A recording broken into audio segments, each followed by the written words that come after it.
Hello everyone, welcome back to a GIS software video series. Today we'll talk about flood status of an area. So basically today we're going to show how to calculate a flood level of a certain area. So let's jump on it. So we have given some spatial data set here, which is a digital elevation model. This is basically a elevation of a surface of that certain area, and we also have given the fault line, which indicates some object that hinders the water flow or flood flow. Also, we have given water level data, river and Thana boundary. So our first question is generate a flood map and classify flood as per the FFWC category. So let's go to the arc map. So first we have to add the data. So we'll add the digital elevation model here. Then we'll add the fault line, and we'll then add the river and Thana boundary. So basically you can see that this is the Thana boundary and river, and this line I mark it red. So this red mark is the fault line, and if you untick the Thana boundary, we can see that this is the digital elevation model. So first we have the water level. So we first input the water level.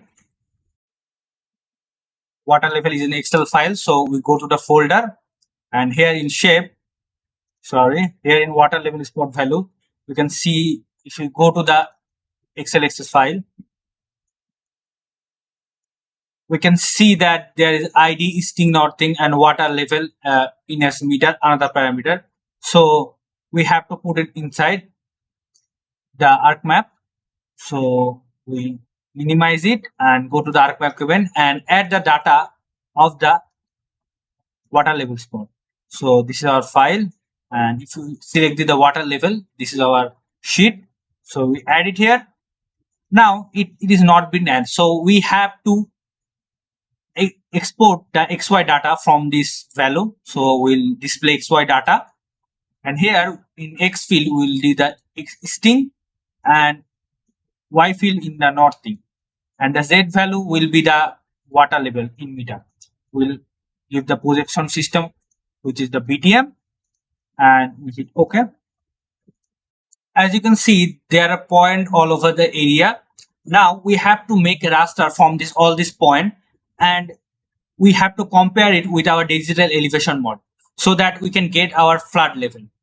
But as you can see, the pointers are not all over the area, so we have to interpolate the points between them to get a raster file.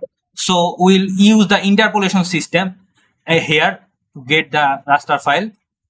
So we'll search here IDW. We'll click on it.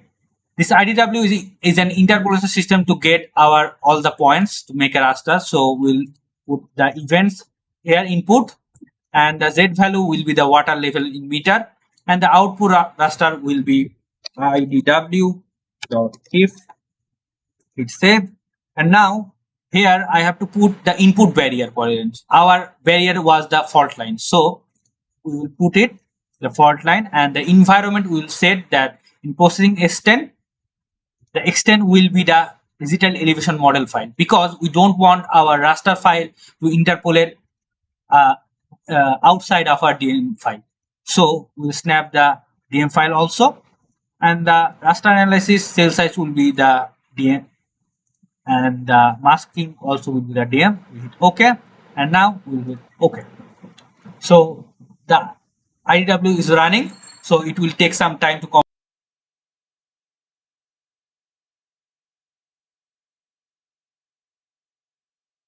So as you can see, the process has been completed. So if you untick the Thana boundary, you can see that the interpolation has been done and a raster file has been created. So if you untick the event and fault line and also the river, so we can see that there is a raster file which includes the IDW. And if you untick the IDW, we can see that the digital elevation model. Now we have a surface model and also a water level model. If we subtract the DM model from the IDW, we can get the flood level. So we have to search the raster calculator here. Raster calculator. Here it is. We click on it. So this is basically this raster calculator, different subtract or geometric did for geometric calculation visual raster. So if you select the IDW and minus the DM, and if you save this output raster, which we'll call flood level dot if, okay, we can see that there the flood level raster has been created. So this is basically the subtraction value of the IDW and the DM model. So if untick this, now we have to classify this level, this area's flood level. To do that, we have to reclass this feature. So in search, we will search for reclassify. Here it is. We click on it. So here we will input the raster, which is the flood level, and the reclass field will be value. And here we'll classify. Click on the classify, and now we have to place some values here. So the class will be 6, and we have to put the break values here. So our values will be 0, 0.3, 0.9, 1.8, 3.6, and 10.5. We have to again break the values to do it accordingly. First will be 0, second will be 0.3, third will be 0.9, 1.8, 3.6, and the 10.5. So these are our values. We okay, and now we have to save it. We will save the flood level with class flood level. So we will save and okay. So our area is classified into 6 defined classes. As you can see, the color level differentiate that. So if you go to its properties, here we can give a color scheme, which is I think the blue will be better for this, and we can label the flood level, which is the FF, F0, F1, F3, and the last one will be F4. These are the flood levels. We apply. So we can see the flood level here. And now if you go to its attribute table, you can see that there is a count, value, and ODI, OID. So now we have to add a field. Here we'll give the status, which is flood stat, and it will be a text type field. We'll add it, and now we have to input the flood level. So we'll go to editor and start editing and select the reclass flood level. Okay, continue, and here we'll type the flood level, which is F0, sorry, FF, F0, F1, F2, F3, and F4. So we go to editor and stop editing and save it. So our flood status has been added.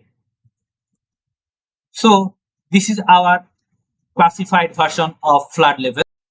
So our first question was generate flood map and classify flood as the FWC category. So we have categorized the map, categorize this area FFWC category, which is this one, and we can create a map by go to the map layer. So we have shown how to create a map in our previous video, so we don't do it right now.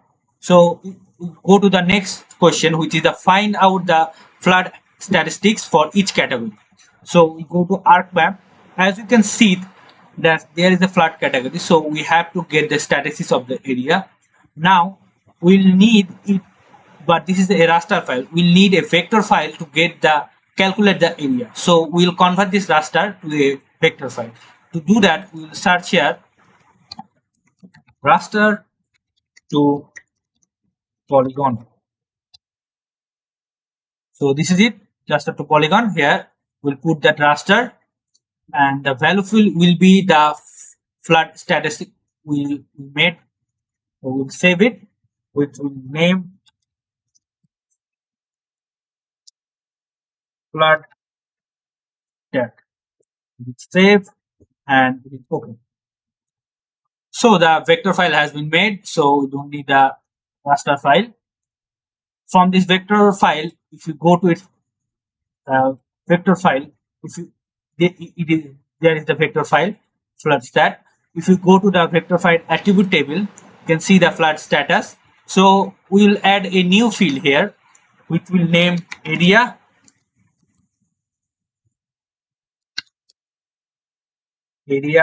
square kilometer. It will be a double type with OK. Now we will add another field, which will be area bar, will be the area percentage. It will be double also. So if you go to this area square kilometer, go to field calculator, and here, sorry, if you go to its calculate geometry, and here property will be area and the unit will be square kilometer. Okay, it will calculate the area of the defined area portion of the area.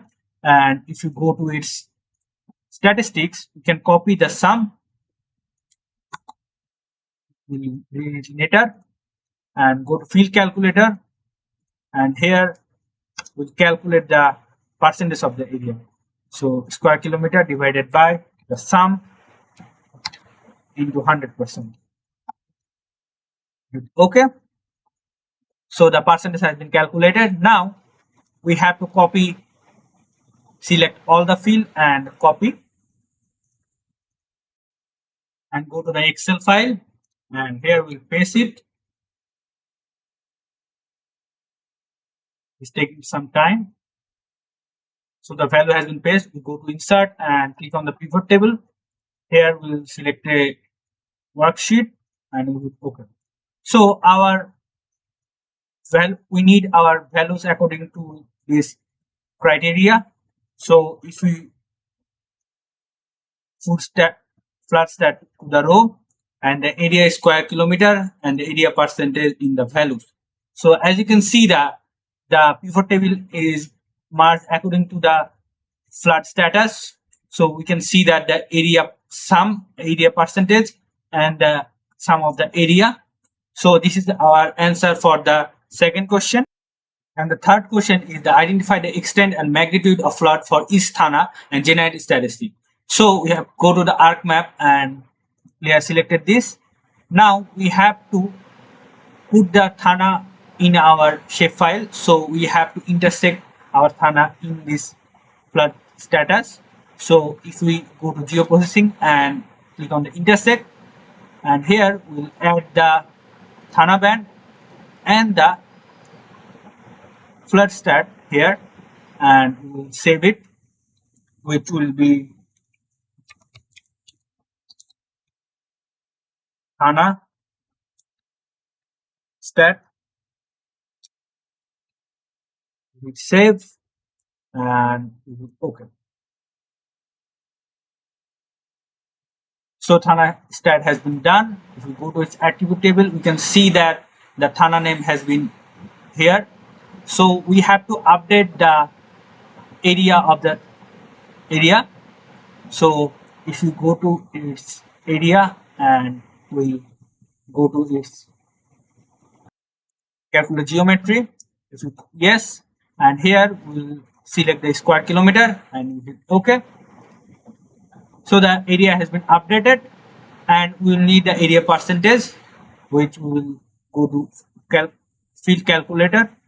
Sorry, first we'll need the sum.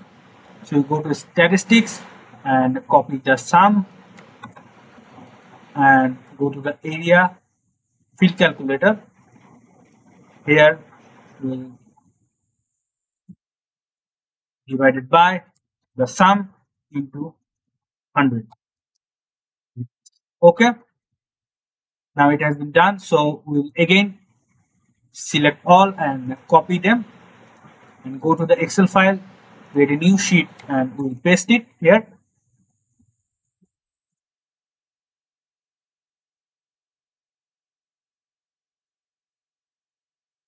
Now we'll go to insert and pivot table. We'll add a new sheet which is here. Now we have to put the Thana name in rows and the flood status which is here. Put it in column and the area percentage in the value.